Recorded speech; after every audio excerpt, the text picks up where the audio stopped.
इसके पहले हम लोगों ने गंगा रिवर सिस्टम को समझा और यमुना नदी गंगा के साथ इतनी घनिष्ठ रूप से जुड़ी हुई है कि यमुना के बिना गंगा का नाम सूना सा प्रतीत होता है।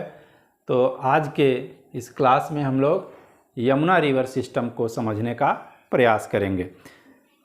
तो देखिएगा, यमुना नदी जो है उत्तराखंड के यमुनोत्री ग्लेशियर से निकलती है। जिस प्रकार से गंगा नदी उत्तराखंड के गंगोत्री ग्लेशियर से निकलती है, उसी प्रकार से यमुना नदी उत्तराखंड के यमुनोत्री ग्लेशियर से निकलती है। और इस रीजन में यहाँ पर जो भी ग्लेशियर पाए जाते हैं उनकी आकृति बंदर के पूंछ की तरह से होती है।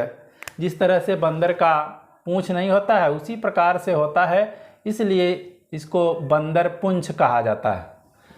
तो बंदर पुंछ के यमुनोत्री ग्लेशियर से यमुना नदी निकलती है और निकल करके गंगा नदी के पैरेलल प्रवाहित होते हुए प्रयागराज, जिसको इलाहाबाद कहा जाता है, आकर के गंगा नदी में मिल जाती है।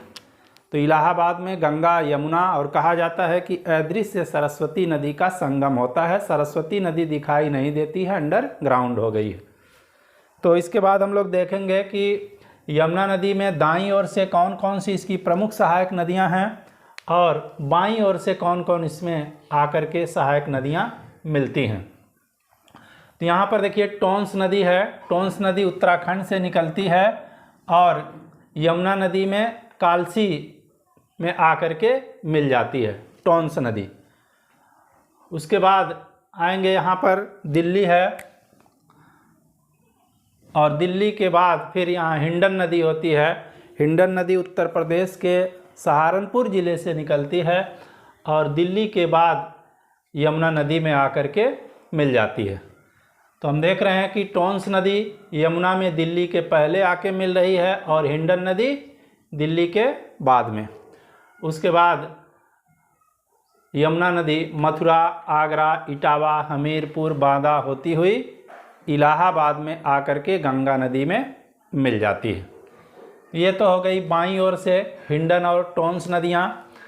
अब देखिए कुछ महत्वपूर्ण नदी हैं जो इस दाईं ओर से यमुना नदी में आकर के मिल जा रही है।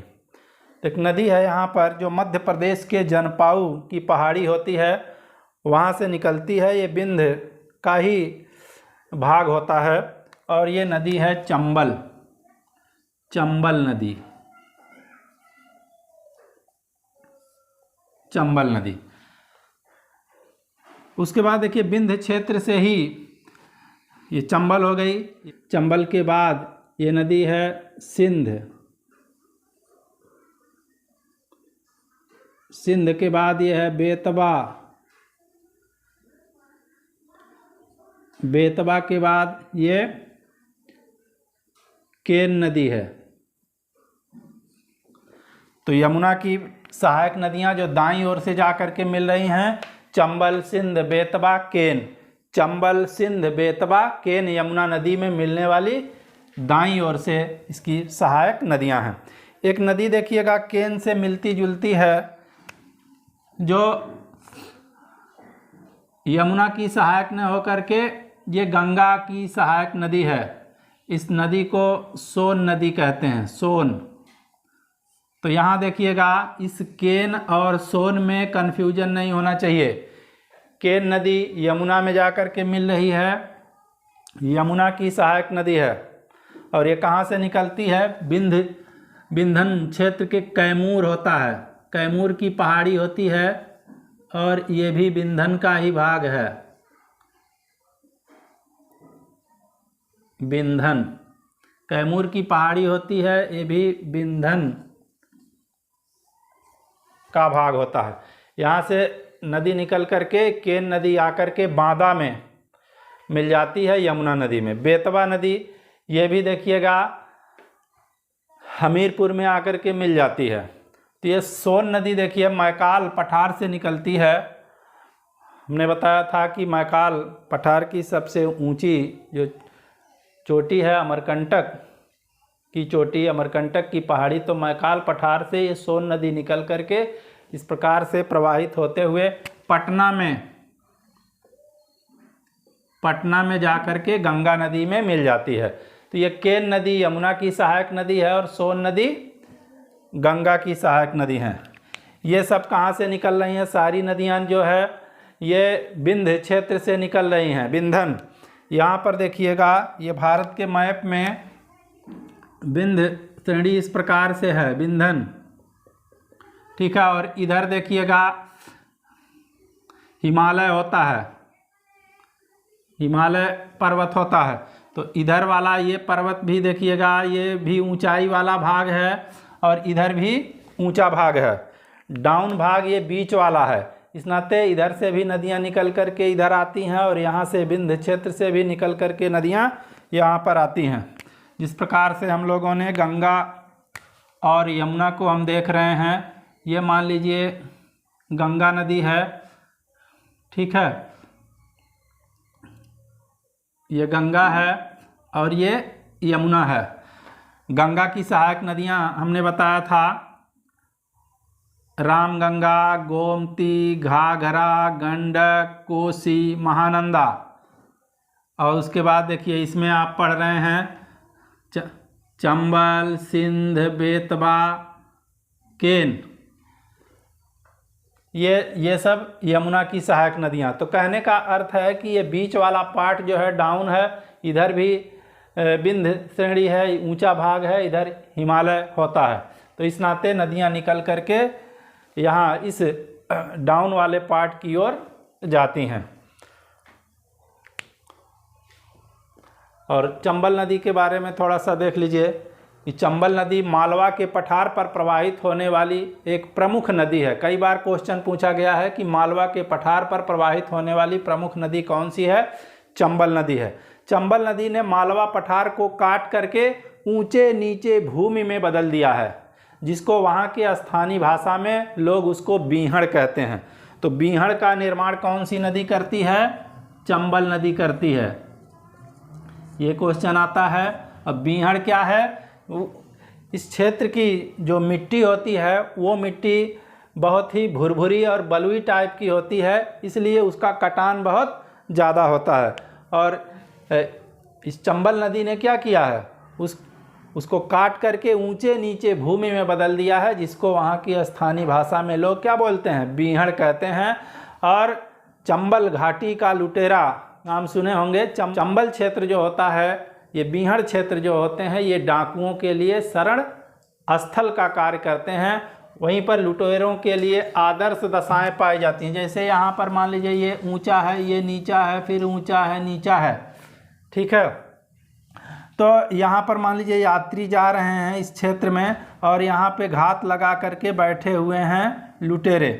तो चूँकि भूमि बगल की, हम लोग मान लीजिए यहाँ पर हैं, प्लेन में हैं, मैदान में हैं, हम लोग देख ले रहे हैं 1 किलोमीटर 2 किलोमीटर अगर कुछ नहीं है तो हम लोग देख लेते हैं कि कौन है, कौन आ जा रहा है, कौन नहीं आ जा रहा। लेकिन अगर यहीं पर भूमि ऐसे ऊंची हो जाती है और फिर ऐसे डाउन हो जाती तो हमारे बगल में कौन है हम लोग नहीं जान पाते। तो ऐसी स्थिति इन बीहड़ों में होती है, लोग जान नहीं पाते हमारे बगल में कौन है, कौन आ जा रहा है, कौन छुपा है, देख नहीं पाते हैं। और उसका लाभ उठा करके यहाँ पर जो डाकू हुआ करते थे उनके सामान को लूट लेते थे। तो चंबल घाटी डाकुओं के लिए शरण स्थल बना हुआ था, लेकिन प्रेजेंट टाइम में धीरे धीरे ये ख़त्म हो रहा है। और दूसरी चीज़ ये कि चंबल नदी बीहड़ का निर्माण करती है। गुल्ली इरोजन इसको कहा जाता है, गुल्ली अपर्दन इसको कहा जाता है कि नाली की तरह से अपर्दन होता है इस क्षेत्र में। और चंबल नदी में घड़ियाल अधिक मात्रा में पाए जाते हैं। घड़ियाल, चंबल नदी में घड़ियाल अधिक मात्रा में पाए जाते हैं। अब देखिए चंबल की भी कुछ प्रमुख सहायक नदियां हैं जो आकर के चंबल नदी में मिलती हैं। ये देखिए अरावली की पहाड़ी है। अरावली की पहाड़ी 4 राज्यों में फैली, लेकिन इसका अधिकांश भाग राजस्थान में स्थित होता है। और ये तलवार की तरह से होती है अरावली की पहाड़ी। दुनिया की सबसे प्राचीनतम पहाड़ी है अरावली, ठीक है। ये तलवार की तरह से है। इसका निचला भाग चौड़ा है और ऊपर जैसे जैसे हम जाते हैं क्रमशः ये पतला होता गया है और आखिरी में तलवार की तरह से ये नुकीला हो गया है। तो यहाँ से कुछ प्रमुख नदियाँ हैं जो निकल करके विभिन्न दिशाओं में जाती हैं। तो यही अरावली की पहाड़ी से एक नदी है बनास नदी। ये बनास नदी निकल करके आ करके किस नदी में मिल रही है? चंबल नदी में मिल रही है। तो ये चंबल की सहायक नदी है बनास। तो बनास नदी चंबल की सहायक नदी और आ करके अरावली की पहाड़ी से निकल करके चंबल नदी में मिल जा रही है।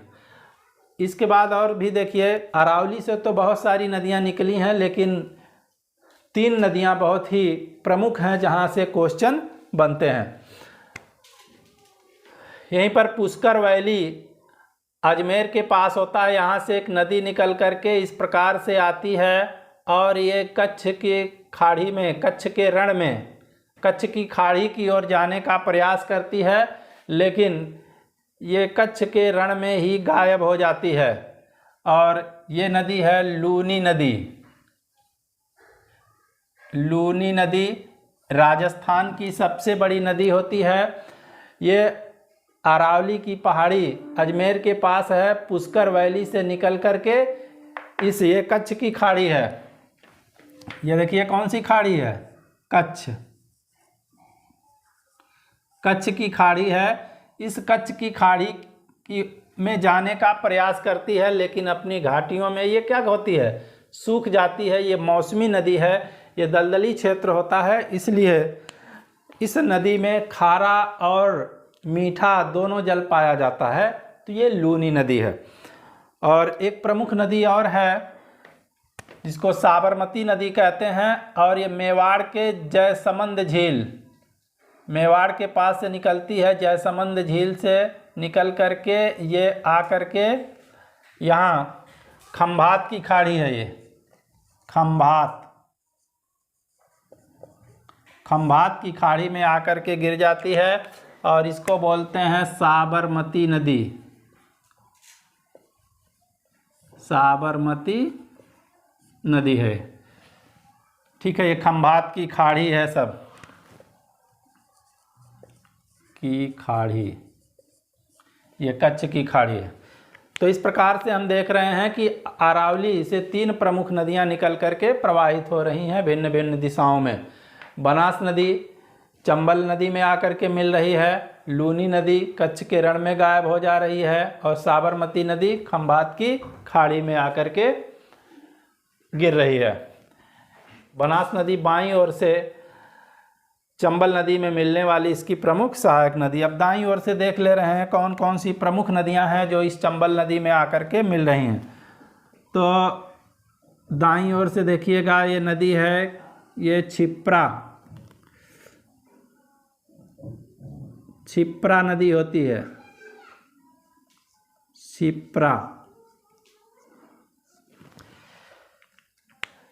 क्षिप्रा नदी को मालवा की गंगा कहा जाता है। जिस प्रकार से गंगा नदी उत्तर भारत की सबसे पवित्र नदी है और कावेरी नदी दक्षिण भारत की सबसे पवित्र नदी होती है, उसी प्रकार से ये क्षिप्रा नदी मालवा के पठार पर प्रवाहित होने वाली एक प्रमुख नदी है और ये भी बहुत पवित्र नदी है, इसलिए इसको मालवा की गंगा कहा जाता है। और इसी के किनारे एक प्रमुख स्थान स्थित है उज्जैन।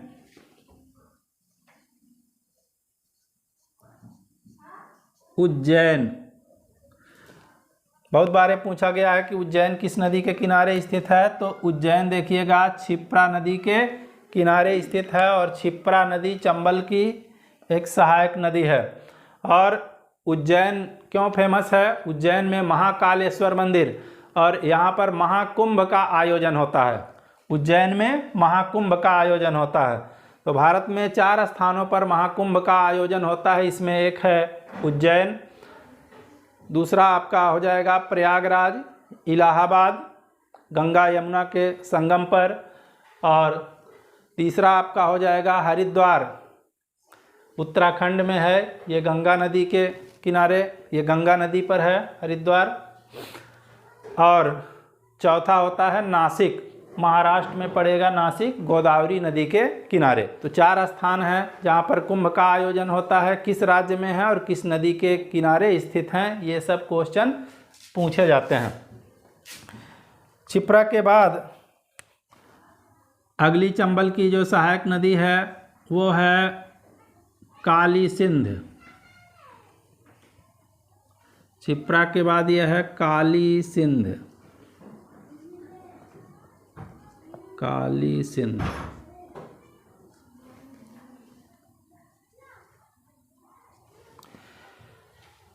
ये भी विंध्य क्षेत्र से निकल करके आकर के चंबल नदी में मिल जाती है। और अगली नदी है पार्वती नदी। पार्वती।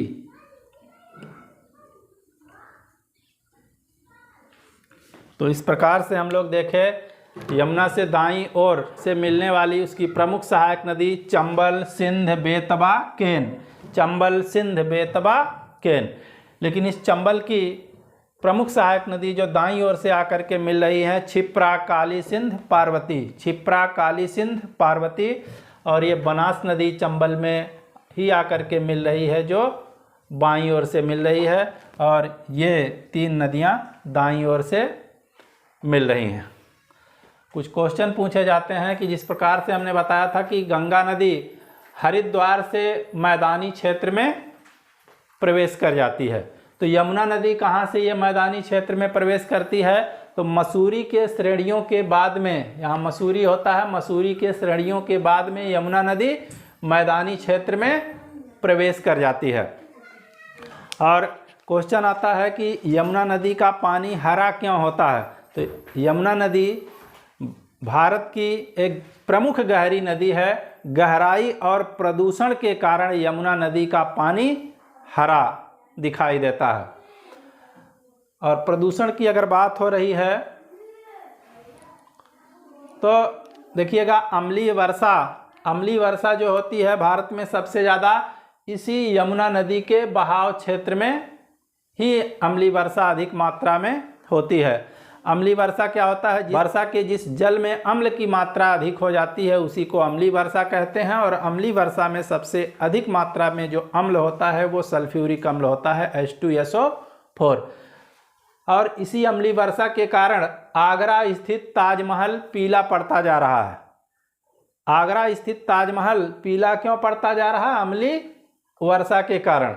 यहाँ देखिए, मथुरा इसी यमुना नदी के किनारे स्थित है। मथुरा में जो रिफाइनरी है और उस रिफाइनरी के जो भी कचरे होते हैं यमुना नदी में डाल दिए जाते हैं। तो यमुना नदी इस मथुरा और आगरा वाले क्षेत्र में बहुत ज़्यादा प्रदूषित हो गई है। यहाँ देखिए, सिंध नाम से कई नदियाँ हैं। ये है काली सिंध, ये काली सिंध है और ये सिंध है। तो काली सिंध जो होती है ये चंबल में जा कर के मिल रही है, चंबल की सहायक नदी है। और सिंध नदी डायरेक्ट जा कर के यमुना नदी में मिल रही है, तो ये यमुना की सहायक नदी है। और एक सिंध नाम की नदी यहाँ पर आपको मिलेगी, ये भारत और पाकिस्तान वाले क्षेत्र में, जिसको सिंधु नदी कहा जाता है, इंडस रिवर। तो यहाँ कंफ्यूज मत होइएगा, काली सिंध, सिंध और ये सिंधु नदी है, इंडस रिवर।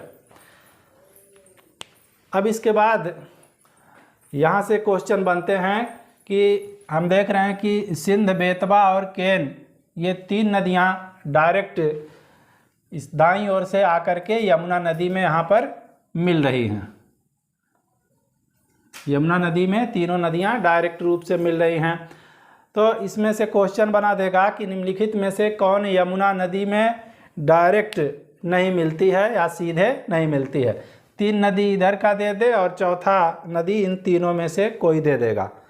तो हमें ये ध्यान रखना है कि कौन कौन सी नदियाँ डायरेक्ट यमुना में मिल रही हैं और कौन कौन सी नदी चंबल में मिल करके पुनः फिर यमुना में जा रही हैं। तो हम देख रहे हैं कि क्षिप्रा, काली सिंध और पार्वती ये तीनों नदियाँ चंबल नदी में मिलती हैं और फिर चंबल नदी इटावा में जा कर के यमुना नदी में मिल जाती है। और ये चंबल नदी 3 राज्यों में प्रवाहित होती है। मध्य प्रदेश से निकलती है, उसके बाद फिर यहाँ पर राजस्थान और फिर उत्तर प्रदेश के इटावा में जा कर के यमुना में मिल जाती है। यहाँ पर देखिए, राजस्थान का एक पंजा जो होता है मध्य प्रदेश में घुसा हुआ है। तो हम देख रहे हैं इस प्रकार से एक पंजा राजस्थान का मध्य प्रदेश में घुसा हुआ है और यहीं पर कोटा होता है। कोटा राजस्थान का एक बड़ा ही प्रमुख स्थान है। कोटा जहाँ पर बच्चे तैयारी करने के लिए जाते हैं। ये शिक्षा का एक बड़ा ही महत्वपूर्ण केंद्र है। तो कोटा चंबल नदी के किनारे स्थित है और यहाँ पर उज्जैन जो होता है ये क्षिप्रा नदी के किनारे स्थित है। तो इस प्रकार आज के क्लास में हम लोगों ने यमुना रिवर सिस्टम को देखा। अगले क्लास में हम लोग ब्रह्मपुत्र रिवर सिस्टम और सिंधु नदी तंत्र को देखेंगे। आज के क्लास में बस इतना ही। एक नए क्लास में मिलते हैं, तब तक के लिए धन्यवाद।